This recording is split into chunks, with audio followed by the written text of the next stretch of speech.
Hello বন্ধুরা, welcome back to my channel. আশা করি আপনারা ভালো আছেন। আজকের ব্লগটা আমি সকাল 10টা থেকে চালু করলাম। আমি আজকে সারাদিনে কী করি তাই তোমাদের দেখাতে চলেছি। তো বন্ধুরা, এ দেখো আমি আশ্রমে চলে এসেছি বিকালবেলা। আর এখানে সবাই বন্ধু বন্ধু আসে, আর আমরা ঘুরতে যাবো একটা জায়গা। এ দেখো গাড়ি বার করতেছে, এর নাম হচ্ছে তুতুল। গাড়ি বার করে চলো আমরা কোথায় যাই তোমাদের দেখাচ্ছি।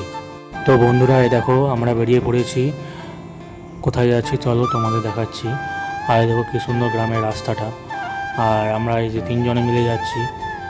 আমি, আমার যে মাঝখানে বসে আছে তার নাম হচ্ছে রণজিৎ, এই যে তুতুল গাড়ি চালাচ্ছে। চলো। আর এই দেখো আমি বাইপাসে উঠে পড়েছি। এটা আমাদের বাইপাস রোড। আর আমরা যেতে চলেছি জানাবাড়ের দিকে, ওই সাইডের দিকে। চলো তোমাদের দেখায়। আমরা রোড পেরিয়ে গিয়েছি। আর এদিকে হচ্ছে জানাবাড়ার রাস্তা, আর এই সাইডের দিকে হচ্ছে রাতুলিয়া চলে যাচ্ছে। রাতুলিয়া থেকে সব গাড়ি যাচ্ছে, প্রচুর গাড়ি। আর চলো কোথায় বন্ধুরা, আমরা চলে এসেছি। এ দেখো কি সুন্দর মন্দিরটা তোমাদের দেখাচ্ছি। এ দেখো কি সুন্দর মন্দিরটা, শ্রীকৃষ্ণের মন্দির। আদিকে হচ্ছে শিব ঠাকুরের মন্দির। কি সুন্দর, উপরে 5টা নাগ রয়েছে শিব ঠাকুরের উপরে। আর কি সুন্দর মন্দিরটা, এবার তোমরা দেখো। আর মন্দিরটা কত সুন্দর দেখো।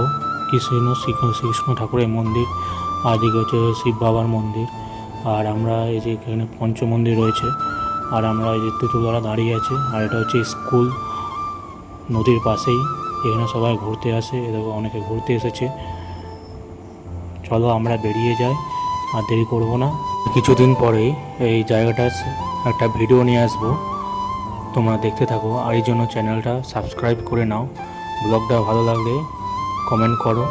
এই দেখো এটা হচ্ছে জানাবাড়ার রাস্তা। এই রাস্তা দিয়ে আমরা এসেছি, আবার বেরিয়ে চলে যাচ্ছি।